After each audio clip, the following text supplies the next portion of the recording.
Iran dan Pakistan sepakat untuk meningkatkan kerjasama dalam menghadapi apa yang mereka sebut sebagai agresi rezim Zionis dengan menganggap Israel sebagai musuh bersama kedua negara.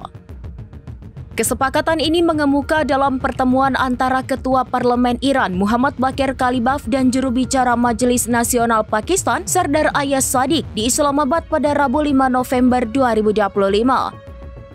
Mengutip laporan Tasnim pada 7 November, Kalibaf menekankan bahwa dengan banyaknya kepentingan bersama, Teheran dan Islamabad memiliki potensi untuk memperluas kerjasama politik, ekonomi, dan budaya guna melawan ambisi Israel dan para pendukungnya. Kalibaf juga menyinggung respon tegas Iran terhadap agresi Israel dan Amerika Serikat pada bulan Juni yang menurutnya belum pernah dialami rezim Zionis sejak didirikan pada 1948. Di pihak Pakistan, Ayaz Sadiq menyampaikan apresiasi atas kemenangan Iran melawan rezim Zionis. Sadiq menegaskan bahwa parlemen Pakistan telah mengeluarkan resolusi yang mengutuk serangan Israel terhadap Iran, mengingat Islamabad memandang Israel sebagai musuh bersama bagi Iran dan Pakistan.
Download Tribun X sekarang, menghadirkan lokal menjadi Indonesia.